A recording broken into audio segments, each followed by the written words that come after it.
Welcome to ballast billing software. ഇന്ന് നമ്മൾ discuss ചെയ്യാൻ പോകുന്നത് നമ്മുടെ ബില്ലിംഗ് സോഫ്റ്റ്വെയറിൽ എങ്ങനെ ഒരു സെയിൽസ് റിട്ടേൺ പ്രിപ്പയർ ചെയ്യാം എന്നുള്ളതാണ്. ആദ്യം തന്നെ നമ്മുടെ സോഫ്റ്റ്വെയർ ഒന്ന് ലോഗിൻ ചെയ്യാം. നമ്മുടെ സോഫ്റ്റ്വെയർ ലോഗിൻ ചെയ്തു വരുന്ന വിൻഡോയിൽ ഇൻവോയ്സ് റിട്ടേൺ എന്ന് പറഞ്ഞൊരു ഹെഡ് ഉണ്ട്.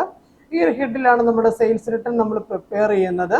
നമുക്ക് പ്രീവിയസ് ആയിട്ടുള്ള സെയിൽസ് റിട്ടേൺ കാണണമെന്നുണ്ടെങ്കിൽ നമുക്ക് ഇവിടെ ഫ്രം ഡേറ്റും ടു ഡേറ്റും കൊടുത്ത് നമുക്ക് സെർച്ച് ചെയ്ത് കഴിഞ്ഞാൽ പ്രീവിയസ് ആയിട്ടുള്ള സെയിൽസ് റിട്ടേൺ കാര്യങ്ങളൊക്കെ ഇവിടെ ഓപ്പൺ ആയിട്ട് വന്നിട്ടുണ്ടാവും. ഇനി പുതിയതായിട്ടൊരു സെയിൽസ് റിട്ടേൺ അടിക്കണമെന്നുണ്ടെങ്കിൽ നമുക്ക് നമ്മുടെ ക്രിയേറ്റ് ന്യൂ ഇൻവോയ്സ് റിട്ടേൺ എന്ന് പറഞ്ഞൊരു സെക്ഷൻ ഉണ്ട്. ഒരു പ്ലസ് ബട്ടണോട് കൂടി ഒരു ഹെഡ് നമ്മളിവിടെ ആഡ് ചെയ്ത് കൊടുത്തിട്ടുണ്ട്. ജസ്റ്റ് ഒന്ന് ക്ലിക്ക് ചെയ്യുക. ക്ലിക്ക് ചെയ്യുന്നതോട് കൂടി നമുക്ക് സെയിൽസ് റിട്ടേൺ പ്രിപ്പയർ ചെയ്യാനുള്ള വിൻഡോ ഓപ്പൺ ആയിട്ട് വന്നതായിട്ട് കാണാം.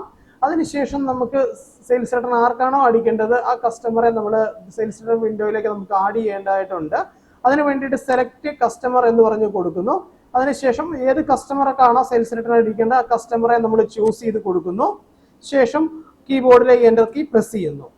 ബില്ല് അടിച്ചിരിക്കുന്ന ഇൻവോയ്സ് നമ്പർ നമ്മളിവിടെ ആഡ് ചെയ്ത് കൊടുക്കേണ്ടതായിട്ടുണ്ട്. അത് കറക്റ്റായിട്ട് നമ്മൾ തെറ്റാതെ നമ്മൾ ആഡ് ചെയ്ത് കൊടുക്കണം. നമ്മുടെ ബില്ലിലേക്ക് നമ്മുടെ ഐറ്റംസിനെ ലോഡ് ചെയ്യാനുണ്ട്. അതിനായിട്ട് ഗ്രീൻ ബാറിൽ വന്ന ശേഷം കീബോർഡിലെ എൻ്റർ കീ പ്രസ് ചെയ്യുക. ഐറ്റം കോഡ് വെച്ചിട്ടോ അല്ലെങ്കിൽ ഐറ്റത്തിന്റെ നെയിം വെച്ചോ സെർച്ച് ചെയ്ത് നമുക്ക് ഐറ്റംസ് ലോഡ് ചെയ്യാവുന്നതാണ്. ഓരോ ഐറ്റംസും അങ്ങനെ നമ്മൾ ലോഡ് ചെയ്യുക.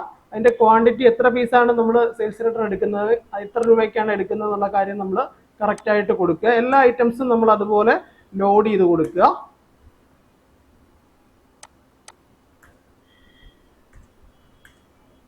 അതിനുശേഷം നമ്മൾ സേവ് ബട്ടൺ ക്ലിക്ക് ചെയ്യുക. ഈ ക്ലിക്ക് ചെയ്യുന്നതോടുകൂടി തന്നെ നമ്മുടെ ഈ സെയിൽസ് റിട്ടേൺ നമ്മുടെ സോഫ്റ്റ്വെയറിലേക്ക് ആഡ് ആയിട്ടുണ്ട്. അത് നമുക്ക് ജസ്റ്റ് ഒന്ന് സെർച്ച് ചെയ്ത് നോക്കാം. അതിനായി വിൻഡോ ജസ്റ്റ് ഒന്ന് ക്ലോസ് ചെയ്യുക. അതിനുശേഷം നമ്മൾ ഈ ഫ്രഷ് ബട്ടൺ ജസ്റ്റ് ഒന്ന് പ്രസ് ചെയ്യുക. പ്രസ് ചെയ്യുമ്പോൾ നമ്മളിപ്പോൾ അടിച്ചിരിക്കുന്ന സെയിൽസ് റിട്ടേൺ ഇവിടെ ആഡ് ആയതായിട്ട് നമുക്ക് കാണാൻ വേണ്ടി സാധിക്കും.